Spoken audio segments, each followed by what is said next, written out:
Good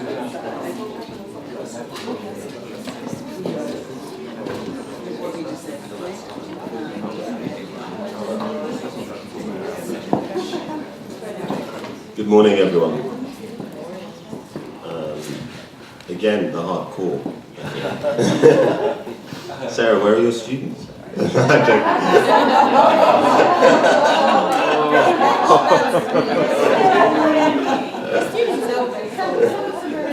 No, I'm joking.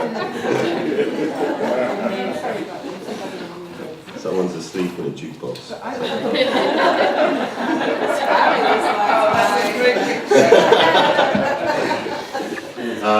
But yeah, welcome back. I'm really excited to begin today, also on the back of yesterday, which I think was a really extraordinary day, incredibly rich. And I wanted to maybe begin just by recounting as a way to open up our brains and minds a little bit, some of the images that maybe stuck with me from yesterday's talks and some of the thoughts. So I think if we think back to the beginning of the day and the QR code and the Leibnich's black square, I think if we can think of Shimizu's objects hanging off the side of the Hayward Gallery in London for the other story, and this genealogy of trash, and Susan's call to kick the compare and contrast urge that we have. Neil Yalta's extraordinary images and these very different but complementary takes on her work. The tent, Neil Yalta's tent, and the images of exile is a hard job across different cities in different guises, reappearing in different ways. Sumesh's extraordinary selection of archival material when Yalta was in India as a teenager. Stanley Brown's jittering camera walking through the streets of Amsterdam, Utrecht, Paris, Berlin, and that wonderful conversation where we started to think, how do we talk about the work? How do we talk? How do we write? How do we speak? David Madala's Cloud Canyon, situated very ambiguously outside the exit to queer British art. Or images of him standing outside the cultural centre of the Philippines protesting. Or the different iterations of Stitch in Time. This notion of the transaction between people, between bodies, between different lives. And some of the very pertinent questions that came up in the plenary. Where is the body? Where is the biography? How can we return to that from a different place, perhaps, rather than starting with it?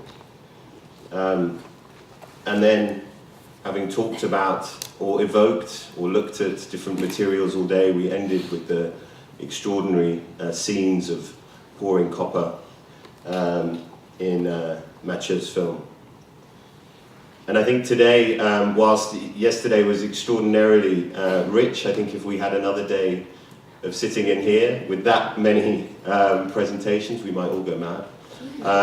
So today I'm very excited that not only will we have what I'm sure will be wonderful papers, but we'll also leave this compound and go into the galleries. I'll give an introduction to Rashid's show. We'll also do some breakout sessions, more of which later, where we'll look at specific works, either in Rashid's exhibition or the collection display, to really go and stand in front of some works and to discuss it, to think about, how do we speak, how do we talk. And also what I'm very excited about today is that we will bring, I guess, some of the discussions that we've been having up until today, looking really at some contemporary practice through both Mathieu Kleebe-Abonnect's work and also ending with a performance by Patricia Karsenhout, Stitches of Power, Stitches of Sorrow. And I'm sure, just the word stitches will be a lovely connection between yesterday and today. We're going to begin with our keynote by Valerie Cassel Oliver, which I'll let Sonia introduce. We'll then have a short break, and then a session chaired by Hamad Nassar on conceptualism and international framings. Then lunch, then I'll give a tour intro. We'll see how we are for numbers and logistically, whether it's an introduction in here in the cafe or some sort of brief walkthrough. And then we'll have breakout sessions where we'll divide into 3 or 4 groups and look at specific works in the collection. But I'll explain a little bit more about that later. And then the session on Abonek, chaired by Sophie Orlando. Then we'll have a short break because we'll need to prepare a little bit for Patricia's performance. And then the plenary. So yeah, very much looking forward today. Thank you for your continued attention. And I just want to maybe end with something that Sophie said yesterday, which I think is really pertinent, is this idea that things, histories, artists, art histories here are not on trial, they're not to be tested. This is the practice that we're doing, and really looking forward to that practice continuing being articulated today. So thank you, and now I will pass over to Sonia Boyce to introduce the second keynote.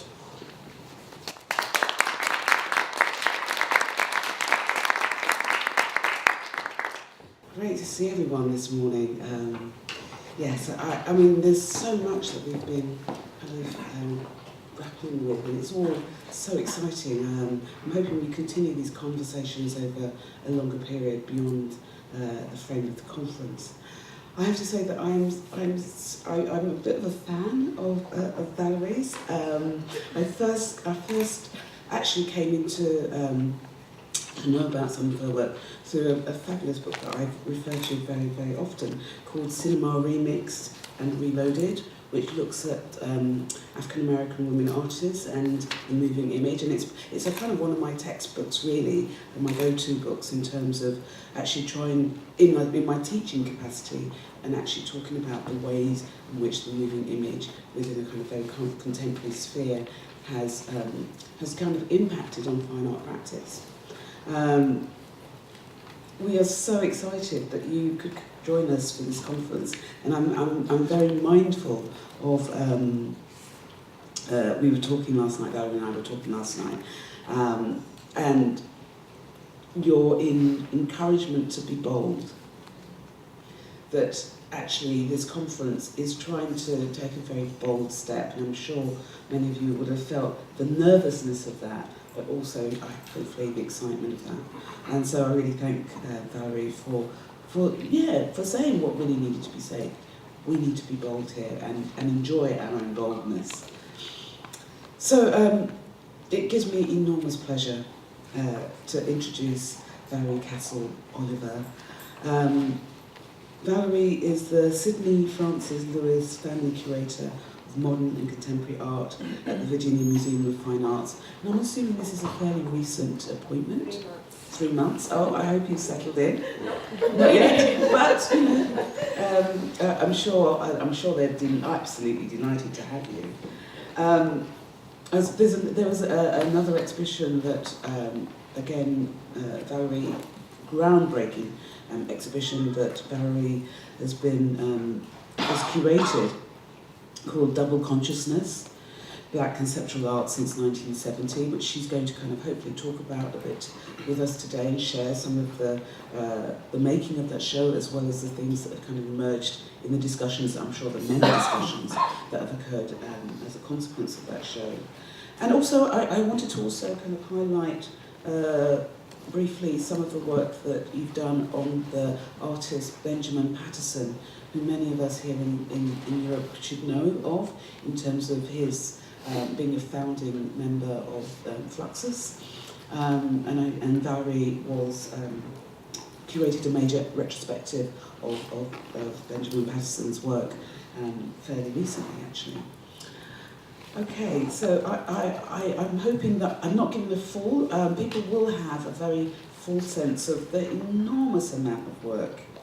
I mean, it's so impressive what Valerie has been working on for the past over 15 years, it seems. I'm delighted to kind of hear what she has to say, her take on what we've been discussing, but really to hear more and more about what drove you to do the Double Consciousness exhibition and what's come out of it. So please put your hands together to welcome Valerie.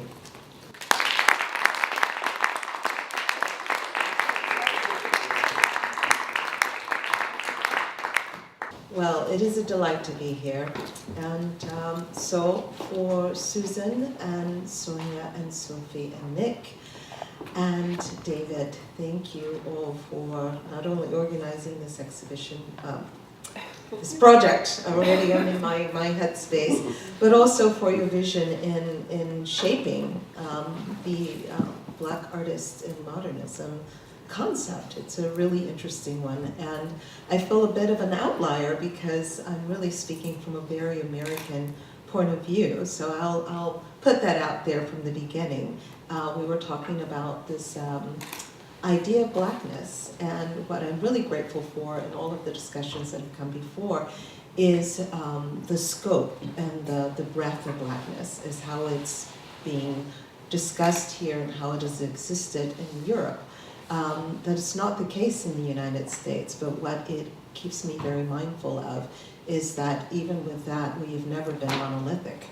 And so even within Blackness in the United States, there are pluralities there that exist, and it's united in many ways by this notion of history and what we share as Black people, particularly those who were enslaved and came into the States through that sort of mechanism. So my talk will be very American-centric, not North American, but US American-centric, and very much thinking about Blackness from a vantage point of this bodacious nature that I was talking to Sonia about. In many ways, I feel very much apologetic for inserting these histories into specific canons, when in reality those canons and those histories have always been there. We're just shedding light on them.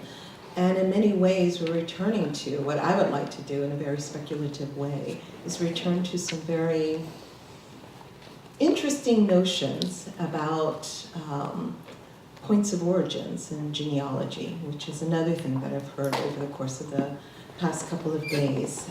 So bear with me. The Double Consciousness is an exhibition that I organized in 2005, and so it's been really quite joyful to revisit it in a real way. This conference has allowed me to sort of go back and think about the things that I was very shy about maybe putting forth at the time, that I'm feeling a little more sure-footed about, but not quite definitive about. So I'm going to put it out there, and I'd love to hear the conversation that comes from it.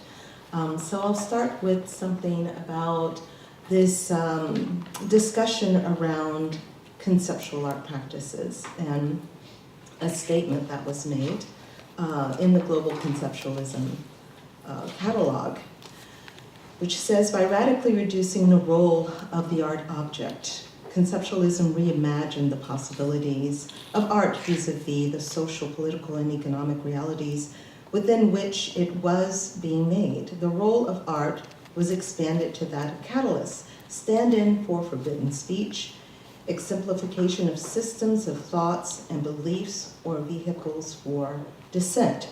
And so with that in mind, I'd like to introduce, I'm not sure which way to go.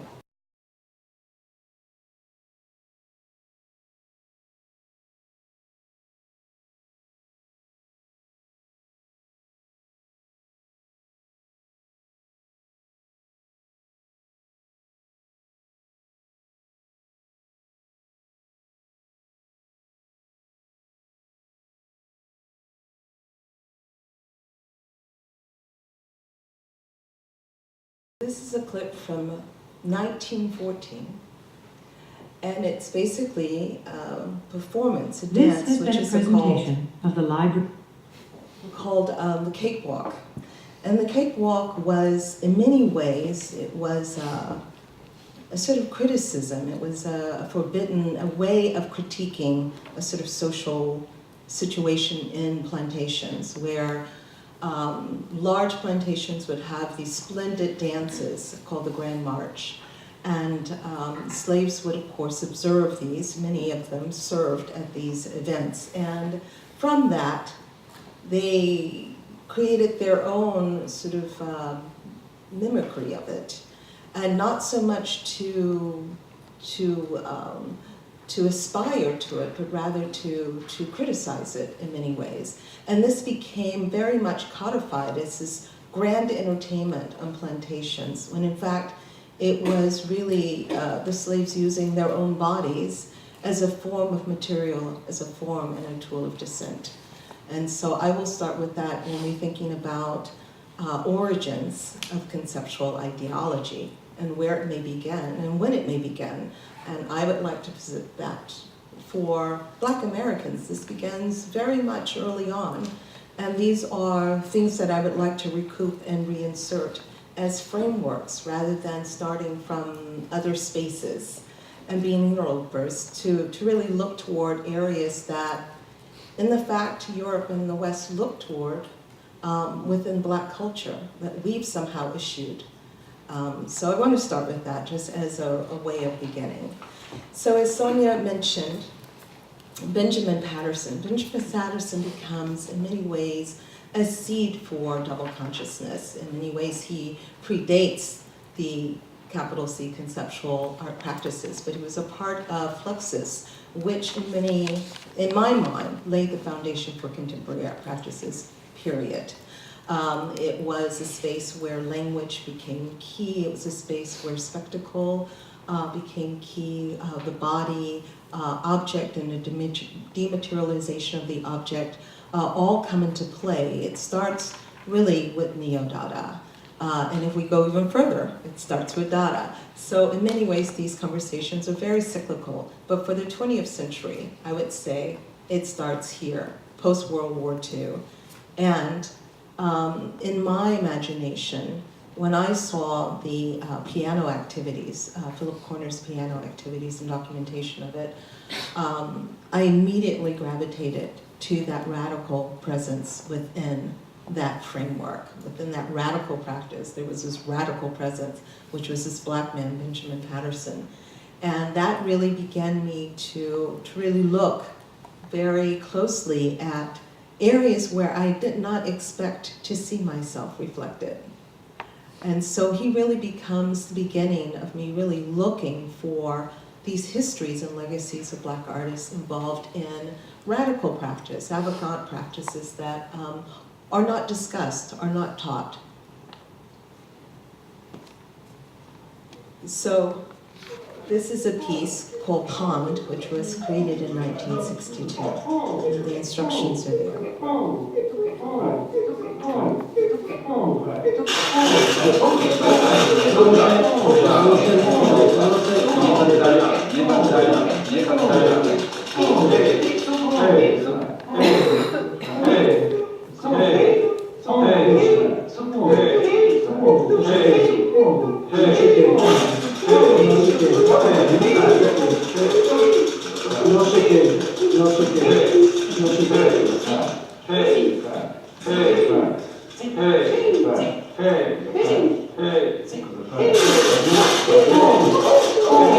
What you're hearing are mechanical frogs being wound and placed at different states.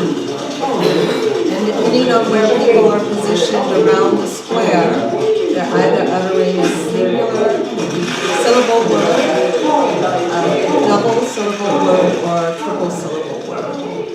And it creates that cacophony of sound, of music, with action. So while Ben Patterson was not in the exhibition, it really made me look for legitimate ways that artists were really engaged in these practices. And for me to find that he was actually one of the founding members of Fluxus was really, for me, a way of searching and digging even deeper. One of the things that I felt very sheepish about, of course, was the idea of Southern aesthetics, vernacular aesthetics. And for me, I don't say folk art, I don't say outliers, I say vernacular, because vernacular is shared language. And so I was very sheepish of thinking about this way that material is intentionally misused, that it's intentionally embedded with philosophies and ideas and ways of thinking and ways of creating aesthetics that are much deeper, repositories that go much further back. This is Hawkins Bolden, who was in Tennessee, Memphis, Tennessee. He was born in 1914, ironically, and died in 2005. So I thought it was very interesting that Cakewalk documentation would start in 1914, and that radical presence, double consciousness, would have been presented in 2005. But here you see he's using just detritus to create these amazing series of what he calls scarecrows that inhabited his yard, so they became more of an installation work rather than these distinct individual works. And then I look at someone like David Hammons, and I see his head work. This was done in the 90s, where he's literally thinking about the heads of black people. I mean, this is sort of an inside joke among black people that the kind of configuration of one's heads are shaped like rocks or inanimate objects. And so here, David Hammons takes it a step further by literally putting hair on top of the rock. And of course, when we talk about conceptual art with the capital C, and now I'm getting into the exhibition and some of the individuals that were featured, for me, double consciousness, I was really looking at the arc of conceptual art practices, and to that end, I looked for artists who were oftentimes cited within books around conceptual art practices. Most often, David Hammons would not be there. It would always be Adrian Piper, which to me was astounding that Hammons would be a missive within that. This is his Blizzard ball cell from 1983 that he did in Cooper Square. And he set up shop right after a snowstorm and sold snowballs on the sidewalk. And this was captured by Dawood Bey, who did a series of photographs. And of course, Adrian Piper, Le Grand Dame of conceptual art practices in terms of at least the black artist lineage. This is Mythic Being. And these are stills that are from Peter Kennedy's video entitled Art for Art's Sake, Becoming the Mythic Being. This was done in 1974. And it captures her transformation. And again, here the body, the black body is being used. I mean, it's being privileged as material itself to transcend a certain state, to mutate into something other than self. And so she goes from being female to male, for being a woman of some undeterminate ethnicity to being a male of some indeterminate ethnicity, but certainly not white. And within a kind of posturing and gesturing, something quite, we were talking about Flannerism. So here it's this sort of ownership of the streets, almost in a very menacing way. And so this notion of shifting identities and the ways that one can move through the world. So in fact, women can be flannerers. Would that be a correct way of saying that? So this series happened over several years, 1974 to 1976. Also included in the exhibition was Charles Gaines, and was covering this notion of systems. We could trace that even back to Benjamin Patterson, his systems of use of music and musical notation and musical systems to almost create nonsensical music. And so in these systems, Gaines is actually using number systems toward ends, and many times the earlier work were literally taking images of trees and dematerializing the image itself and relegating them to numbers. These are more abstracted forms. Of course, Howardina Pindell, this action of a series of video drawings, she called them, which was basically acetate in which she had created vectors, into which she just simply placed onto the television. And so these, and then snapped photos of the television. So these are quite random, very much like sound and music systems are quite random. And so this could be a baseball game, this could be a football game, this could be a track, or swimming, and the vectors would remain the same. But as we see them, as they are presented, it's almost as if she's foregrounding movement and systems and almost micro movements within the frame. Then we get to the heir apparents, people like Renee Green. This is her The Condition of Becoming, which is actually a quite recent piece. We had an older work in the exhibition. Of course, Sengen Ngudi, Marion Hassinger, and David Hammons were all in Los Angeles, all studied and all worked together. And oftentimes these two women are never mentioned within the scope of conceptual art practices. That has shifted, but prior to this exhibition, it had not been the case. This is Senga in 1973, setting up her works made of nylon and sand, and always using the nylon stockings to be representative of the female body.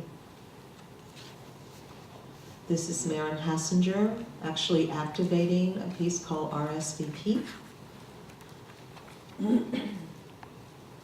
This is the two of them, and they've worked together since the 1970s. They recently had an exhibition called Side by Side, which really chronicled the history of their working together.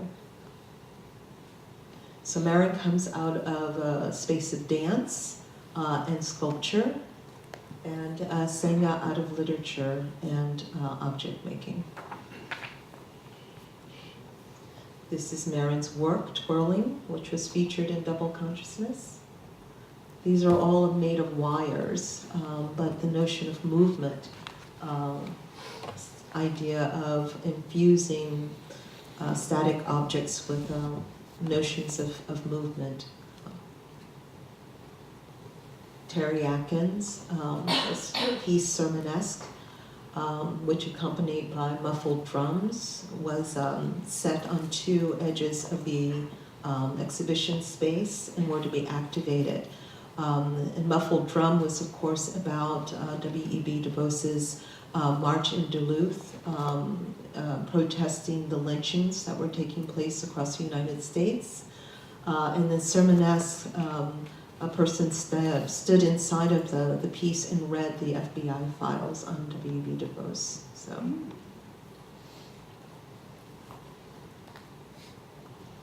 William Pobell. This is called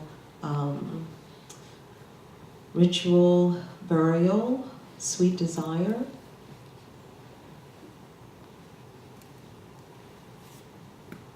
Nari Ward. And here, this one is called Geographies.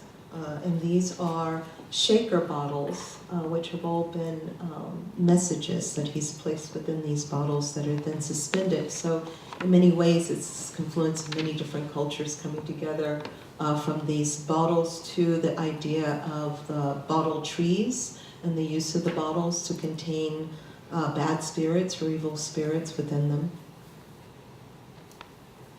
Lyle Ashton Harris.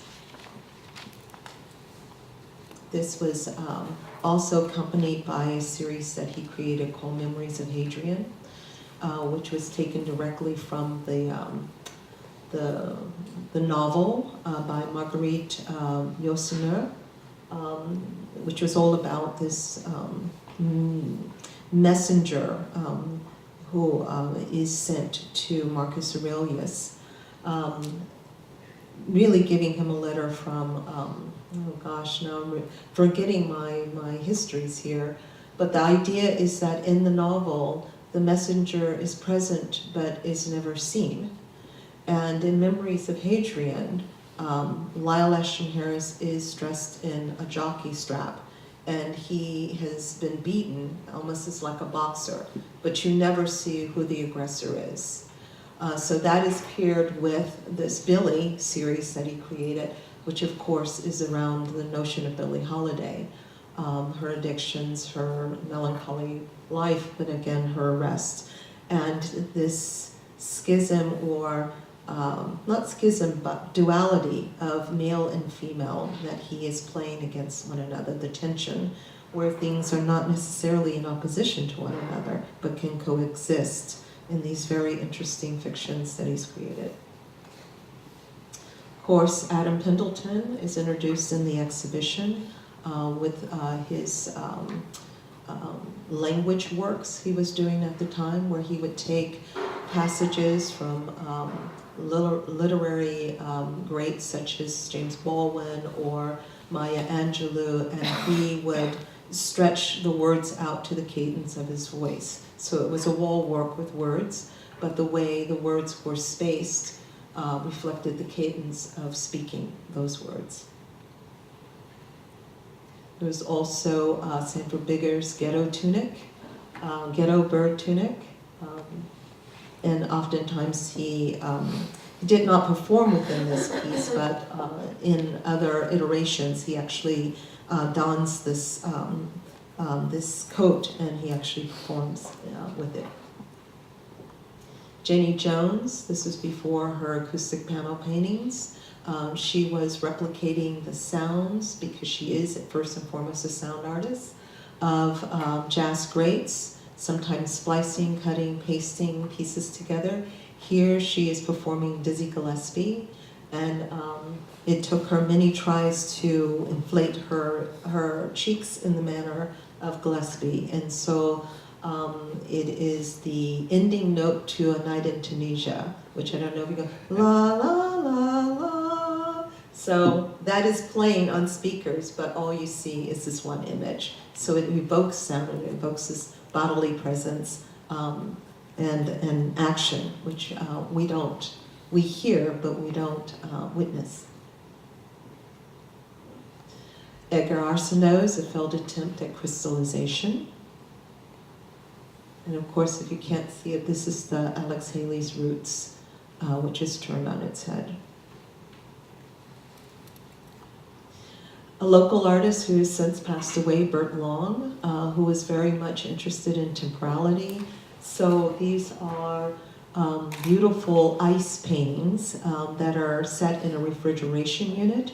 And over the period of the 3 months that the exhibition ran, they slowly dissolved, because if you've ever put an ice cube in a freezer and have left it for any length of time, you notice the shrinkage over time. And so these pieces were literally changing and shifting. The object itself was dematerializing before the audience's eyes. Karen Olivier, piece simply called Bench. Arthur Jaffa. At the time, I had initially worked with AJ in 2000 with the Whitney Biennial. With this, he did a piece. He works as a cinematographer now, probably full-time as an artist. But at that time, his paying job was that of a cinematographer, and he was called to work on a documentary in Rwanda in the aftermath. And so he created a beautiful piece called Art, which was a schoolhouse in which people had been massacred in. And as an act of memorial, they simply removed the clothing and hung the clothing from a clothesline. And the space itself became a sacred space. And so he took a photograph of that and and that was blown up and presented in the exhibition. DJ Spooky, Paul Miller's Rebirth of a Nation after Griffith's 1911, I believe, Birth of a Nation. I'm trying to remember my time frames. The Mobile Staff Unit. This was Sound Lab, which was Howard Goldcran and Beth Coleman. And this piece actually would move. It did not, it was static in the exhibition, but in its full range, it would actually move from one place to another. And there was an actual radio, a pirated radio that was situated inside of it. So this is the installation itself.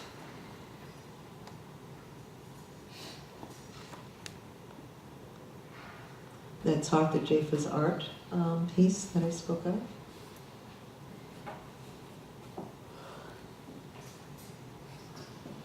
So the Contemporary Art Museum was a very interesting place. I was there for 17 years and just recently shifted. One of the things that I hope that carries with me is this idea that that the artists are really at the center, that the exhibition as well as the museum's mission itself was very much artist-centered and curatorially driven, but then also very audience responsive. So that really sort of encapsulated this way of working, way that I have been working for nearly 17 years that I hope to take with me. What happens in the wake of double consciousness is my own sense of broadening and expanding ideas. This is David Hammons, Terry Atkins muffled drum.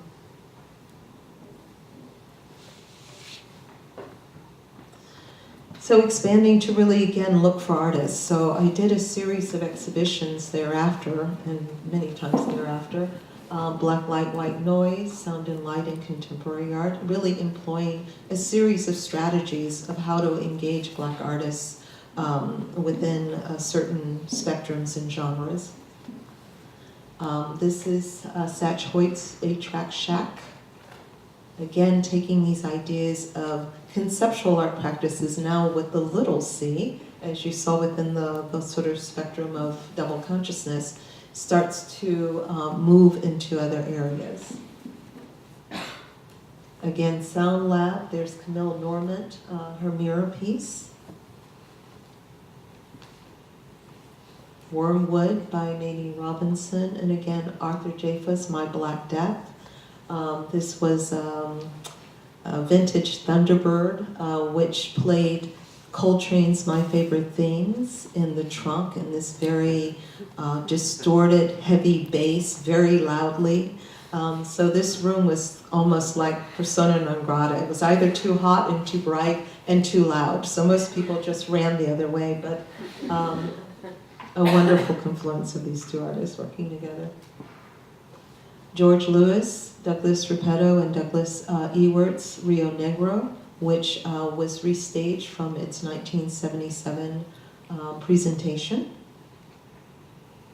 And these are all kinetic, they're all mechanized, and they move. So these are rain sticks that move, and George Lewis has created a composition which then plays, and these objects that are hanging and standing are randomly shifting and moving.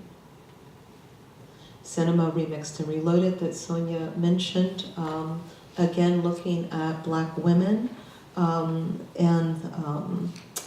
the movement of the moving image from the black box to the white cube, and really looking at the full arc and range of video and moving image within the white space, so to speak.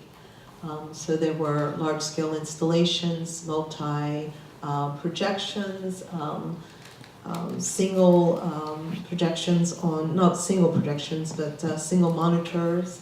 It ran the full gamut and the full range. This is Tracy Rose's Whalers. And so also I am including artists from different spectrums and geographies as well. So as I'm moving along in these exhibitions, I'm also incorporating new dimensions to this idea of blackness and how it's deployed, so to speak, in the conversations that are taking place. Of course, Ben Patterson. This is a 50-year retrospective.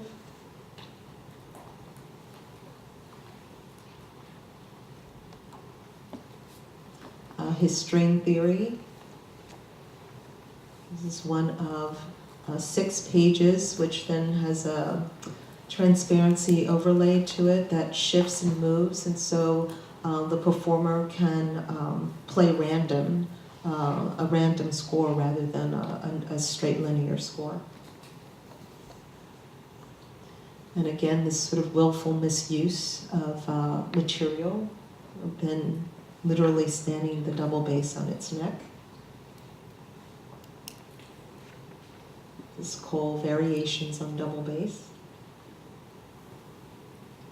His Hooked.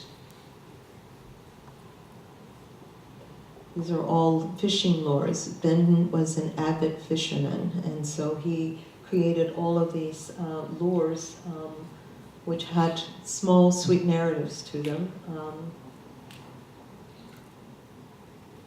His volume of collected poems, which were collages from magazines. On one side, these were during his days in Paris, and he would often take sheets from magazines and from newspapers on one side, which would talk about Parisian fashion and culture. On the other side, it would talk about the French-Algerian War. And so it was this confluence. When you would flip it and you're putting these puzzles together, you would find these two narratives that would rub terribly against one another. Also his piece, which belonged to the flux box. This was instruction number 2, which simply said, "Please wash your face." And this is a series of works that was created by Ben. Again, from various materials, children's school desks and toys and train stations, the cards from trains. So it pulled on all different types of materials in their creation. And then Radical Presence, which is a recent exhibition that I did in, not so recent, 2012. It traveled for several years. But really this idea of performance in the black body and the body as material really gets codified in this exhibition. This is Papacolo. This is Superman 51, which was a performance down the East Side Highway in New York. And it was done in protest to the Congress rejection of Puerto Rico as the 51st state. So he would run with 51 of these 2x4s attached to his body down the East Side Highway until he just simply would collapse.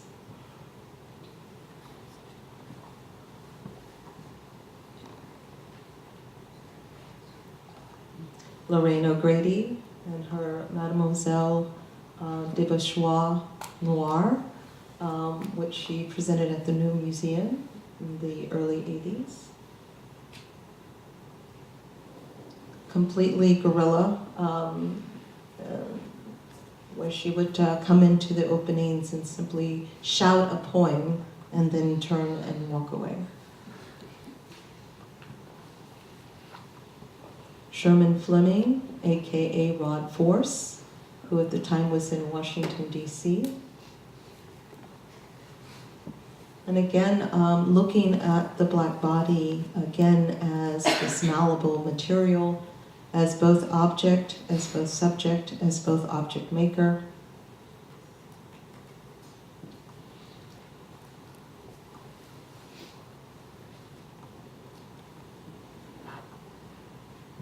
Also his pretending to be rock. 5 minutes, I'm almost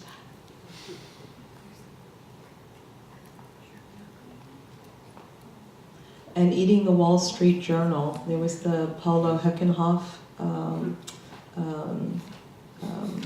eating of the magazine. I've forgotten who was speaking about it. Yes. And here he's eating the Wall Street Journal. This was a performance in 2000. He, of course, is accompanied by milk to neutralize the poisons in the ink, and also tons of ketchup. I guess he just likes ketchup. But and of course, after eating so many pages, he would expel the Wall Street Journal.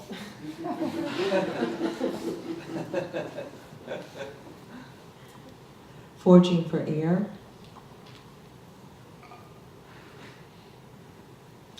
His first crawl in 1981 in Tompkins Square.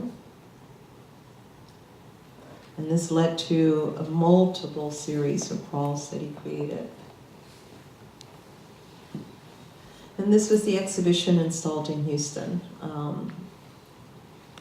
Terry Atkins archiphones, and I really had sort of disconnect as to how to present performance within this sort of cube, within this space. I didn't want it to be solely about ephemera and documentation, but rather a living, breathing exhibition. So to that end, there were a series of performances within the space and even outside of the space. See David Hammons and Adrian Piper again, Zavara Simmons, the Astor Gates on this table. Then you can see the pawn piece, which is there in Jamal Cyrus, Sengen and Goody. So in many ways I've come full circle to double consciousness and working again with these artists and teasing out those earlier ideas that had been presented that some 6 years later was able to really realize the full scope of their practices. This is Terry Atkins in the invocation of the exhibition. This is called The Last Trumpet.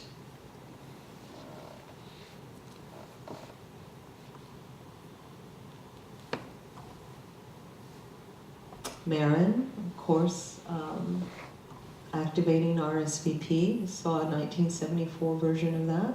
This is from 2012. And then I did an exhibition called Outside the Lines. I know I'm moving fast. So this was really looking at, it was called Black in the Abstract. So this idea of conceptual moving into all different phases, and here into areas of painting. And Jason Musa was one of the artists that was featured in the exhibition. You see him against the wall. These are actually Kuji sweaters. I don't know if this was an American phenomenon or not. But I don't know if you remember the Huxtables. Okay, you know, he always wore the bright, colorful sweater. That's a Kuji sweater. It was very much this black idea of opulence, and so Jason, of course, revisits the 1980s and the 1990s in the creation of his Kuji paintings, which he said were very loud. And so here again, I come back to the sort of vernacular arts of the South, where women would create quilts and they would talk about the colors as being loud. So,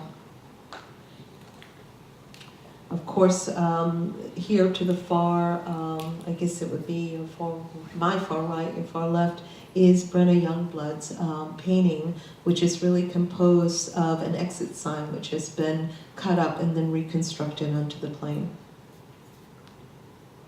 MacArthur Benyon's paintings using language. Here it's hard to see because it's embedded.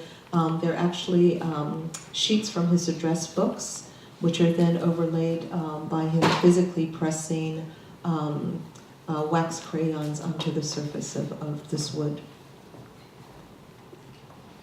Trenton Doyle Hancock, who works both in performance and in illustration and drawing. This was a 20-year survey of drawings in which he's bringing and teasing out these other ideas. Here, drawing actually expanding beyond a frame and into the walls and seeping all the way across the galleries. So the use of language and the use of sound, this is Jenny C. Jones, and the acoustic panel paintings, evoking sound, but relegated as paintings. So this merger of, again, imbuing the static object with more performative qualities. And so I end with Howardina Pindell. So thank you very much. I hope it was somewhat lucid, and we can talk more about it.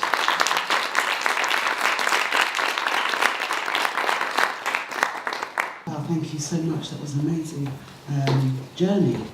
I suppose this question of beginnings and histories, and the fact that you started with this Cakewalk piece of footage, I wonder whether you could kind of explain why there as your starting point. Well, I was being bodacious. I was really looking at ways in which the black body has resisted, and attempting to set up a framework to talk about, to shift this kind of conversation about origins and where they began and where they can begin. They can begin in America. They don't have to begin with looking to Europe or looking to the sort of intellectualized idea of conceptualism, when it actually has its roots in histories of black bodies in the United States. So I sort of wanted to begin there. I mean, maybe that's a bit of a stretch, but I am attempting to push myself into these other spaces and reclaim acts of resistance and reclaim them in a very, as they were presented as art, reclaim them in an artistic landscape. I was going to say that although it may, on the surface, feel like a stretch, I actually believe that there is a very deep connection. You talk about conceptualism as neo-Dada, and I deeply believe that there is a very strong dialogue that was happening with Dada and with jazz musicians, and with that so-called vernacular culture, that jazz was informing Dada and Dada was informing jazz and the body and all of those things that were kind of taking place. So I don't think that there is actually I don't think it's a stretch. I think it actually happened. Yeah. So, I think we're now in a position where we're having to recall those influences, and I got a very strong sense of that, recalling where things were located. And I wonder whether you could say something about how you came to be thinking about conceptual art within America, within an African American art scene, and how that started, and how you talked to the institution about that. What kind of conversations were then being had? Well, I would say in full disclosure, my master's degree is an interdisciplinary degree, and to that end I studied art history, but I also studied theology, and I also studied anthropology. And so my thesis was really looking at ways in which communities imbue ethos in objects. And for me, it was African American quilts. It's where I started, and how quilts were used, where language failed at a certain point because there was no, there were languages, there were ways of communicating, but of course, not everyone was able or taught to read or write. And so these things became icons, they became images, and one's ability to read, this shared language, this vernacular, was crucial. You had to know how to read quotes to know when it was safe to go somewhere, when it was safe to run away, if houses were safe places to stow away. So there was a legibility embedded in objects. And so when I think about language and I think about conceptual and the precepts of conceptual art as prioritizing language, I think, well, what does that language really look like? And in what culture would that language look like? And what would it look like in a different era? and what do we bring from those histories to the fore? And so that got me thinking about it, quite honestly. And I remember being in the museum and looking at a number of books which had come out on reframing conceptual practices. And honestly, Adrian Piper was the only person of, what do we say, the global majority? It seems a bit cumbersome. I'm used to saying person of color. She was the only black woman that was featured. Hopefully resists this notion of essentializing. And so you run the whole gamut of artists really, again, being engaged in the real strict frameworks of conceptualism, and then artists who have taken fragments of that practice and have simply embedded aspects of it into what they do. I mean, younger artists are so, they're so multifaceted in the sense that they will move quite seamlessly from one thing to another. There isn't this, idea of being focused on one particular way of working, one particular discipline or genre working. So this idea of conceptualism has just really expanded the way that people work. And that became quite evident over the trajectory of the work being seen, is that artists feel very fluid in utilizing whatever medium allows them to extend the message to the audience. I mean, I think this is a very important point in terms of what we've been discussing over the last 2 days, particularly some of the conversation yesterday about almost what are the boundaries or what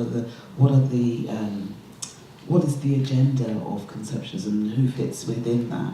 So it's really, I think it's really important for us to kind of think about those questions in whether we're talking about a very strict program. I'm thinking about the question of the canon, and it's really interesting what you have to say about Adrian Piper, for instance, being somehow, she becomes the abstraction of all that is. She then stands in as a representative for all other works that have been done. And I just think it's really important for us to have that conversation about who's in, who's out, how narrow, how wide, our definition of, and of course it came up yesterday, so it's really useful. I also wanted to, because I'm thinking both about this idea of and someone mentioned it in a question, I think it was Helen yesterday, mentioned it in a question about a certain kind of tenacity, and the use of the misuse of material, which I think is a really good way of thinking about conceptual art, actually. So that, as well as whether you could explain for those people who may not know what double consciousness actually. Oh, I should have started with that. Well, I'm not sure to what extent some people are familiar with that term, and some people not so. So who's familiar with that term? Who knows where it comes from? Okay, some people. Okay. It was a book called The Souls of Black Folks that W.E.B. Du Bois wrote. I believe it's 1903 is when it was published. And it was really talking about the paradox of black people in America post-slavery, and ways, the sort of psychological barriers that they have to move through in order to become this sort of moment of self-determination. And so double consciousness is this idea of this concept of seeing oneself through the eyes of others. And so it's this idea of suddenly turning that around and having one's own gaze. And so it's this ability to be two-sided, if you will. So someone was talking about Stanley Brown and this notion of mysticism. And I love this idea because that has been such a part of Southern Black, slave Black experience of being in two places, a sort of metaphysical space of being present and absent at the same time. And so Du Bois is also positioning this idea that you can actually be on two sides of a veil, looking at oneself through someone else's eyes, bless you, and then seeing one's own self. So that's sort of two-sidedness, this ability to negotiate one's own identity and one's own selfhood. So this sort of complexity of subjectivity really becomes, to allow oneself to become into their full personhood, to allow one to be as complex as a subject as possible, is really kind of sets the prelude, if you will. It's a prelude toward that. Sort of Black becoming, sort of Renee Green's becoming. I think at this point I'd like to kind of open out to the audience for responses, questions, comments, thoughts. Okay, thank you very much, Valerie, and I share the fangirl status with Sonia here of your work. I have a lot of respect for it. And in a way, it's also gotten me thinking also about differences to historiographic approaches between this notion of Black performance art or Black conceptualism in the US and how these terms are also used in the UK. And I come at it from a performance art studies background, and I've always found that the notion of Black performance art has a much more natural resonance in the US than it does in the UK. And I've been wondering why that is the case, and whether, because there are a lot of influential scholars and curators, yourself included, who often trace it back to these acts of resistance coming out of the slavery, out of the anti-slavery movement as well. And whether that then is a certain historical also difference from how that medium evolved in the UK.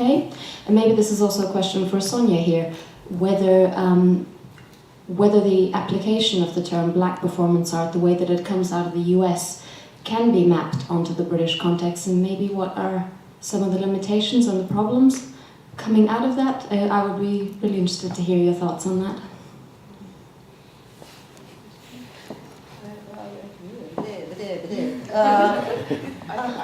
Okay, you'll respond.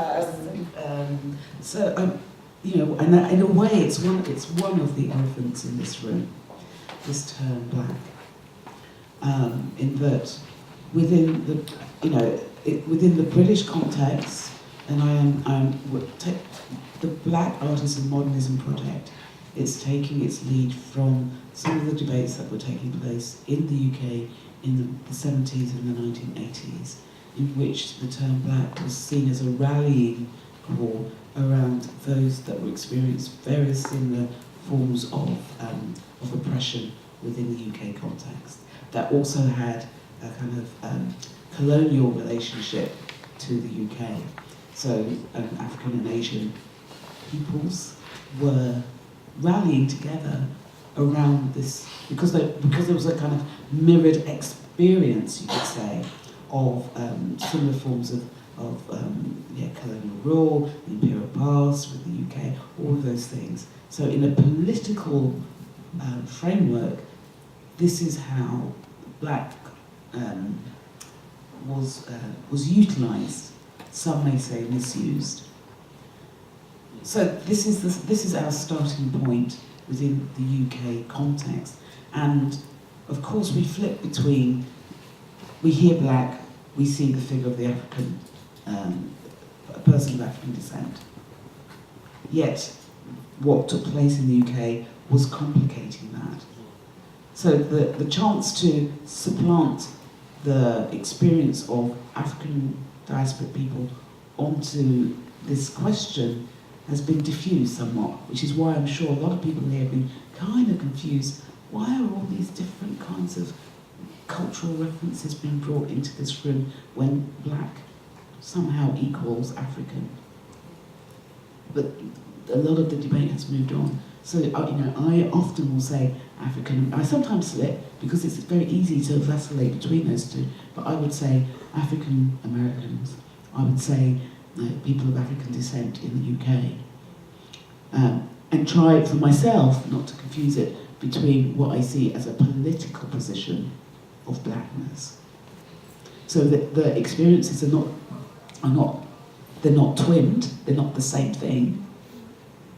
However, there's a recognition of a very similar experience between these diverse and diversifying communities there's a recognition. Yeah, I understand what was going on there. We've been experiencing the same thing. Okay, we work together and we think this through together. So for me, this is the distinction. I hope that's helped. Oh, I actually had the mic. Shall I pass it or shall I? You've got 5 more minutes, so can we get your question and then... Yeah, I just wanted to go back to the Cakewalk because I think I just want to give tribute to somebody, not make some comment myself. But I think that as we're talking about genealogies, I do think that the whole history of black, quote-unquote, modernism hasn't been given enough attention. But rather than go into that, what I want to say is that I had to review some years ago a book called Le Tumulte Noir, based on an album by Josephine Baker, by someone called Jodie Blake. I don't know her, she's an American art historian. But what was so amazing for me, it wasn't going back to Debussy, but Debussy's Gollywog Cakewalk was 1906-8. But what was incredible was that rather, having had Cubism absolutely years and years and years and years and years of Cubism, was that the proposition of this book, which I don't think has received half enough attention, is that with the change of rhythm that was transmitted immediately to Europe, coming from Cakewalk and Ragtime, there was this instant visual response, so that Cubism is like a speeded up visual response to a change of rhythm that was happening, that other forms were very, very slow to absorb. And if you see visual Cubism as a response to a change of rhythm in life, obviously at the same time there were cars just coming in and things, but picked up very early by, say, Debussy, you can really reread modernism in a very fundamental way that isn't just talking about African sculpture and so forth. And I think that to see the whole of that kind of paradigm change being really informed by a most important change of rhythm that could be transmitted much more quickly than other things across the Atlantic is very, very exciting and really picks up on your beginning. So I just wanted to add that and tell people when they're teaching modernism, which has got a kind of funny status in this conference, and I think also deserves to be looked at in the way you're looking at conceptualism. I think it's really important that people teaching basic stuff factor in this Tumulte Noir book by Jodie Blake about, and it's actually 1 chapter per ism, but it's written from that point of view, where rhythm precedes the visual. And just as the sort of ragtime and jazz and blues were indigenous forms of American culture, I would contend that this sort of misuse of visual material is also this very indigenous form. So whereas that gets transmitted quickly because of the aftermath of World War I and Hellfighters and other black units being in Europe, it's easily transmitted. That was the whole, was his Jess Crew, the Reckless Eyeballing, what was it? The writer talked about, no, not James Baldwin. It'll come to me. I'm sorry. I threw this reference out and I couldn't quite figure out who it is. I know that Keith Piper has done some work. No, he's actually American. around this. He's Yes. an American writer, and he talks about Jess Crew. It's this notion that it's a disease that spreads, and it gives people rhythm, and they're moving. Mojo, something mojo. Okay, it'll come to me. I'll blurt it out in someone's thought. Last question, Oh, sorry. Thank you. Valerie and Sonia, just wanted to appreciate what you're doing, and the phrase or sentence that you stayed with me, Val, is you talked about the histories have always been there, you're just shedding light on them. And it reminded me a bit of the work of Om Prakash Kajariwal at Jawaharlal Nehru University and the Subaltern History movement. And the way he put it is that we had a past, but we didn't have a history. And history in her story is the way that's narrativized to us. So my question is, from both of your points of view, do you feel, experience that we are seeing a more plural integration excuse me, of black art into art history, black conceived in the political sense, as Sonia signals. And then I guess more what I want to take away from this is what do you think the priorities should be for us to effect this kind of change? How do you survey it? What do you think we can do? Well, in the US, I think there has been much more concerted effort by the market to acknowledge the work of black artists. I think it is completely driven by the market. And my hope, or what I feel needs to happen, is that there needs to be strategies employed to sustain conversations around these artists and their works, and to create that history rather than the past that you spoke of so beautifully.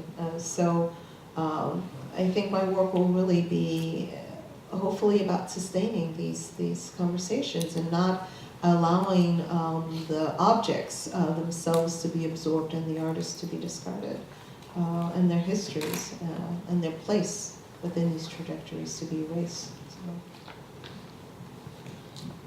Okay, I think we've been asked to finish this session. Thank you so much to Valerie.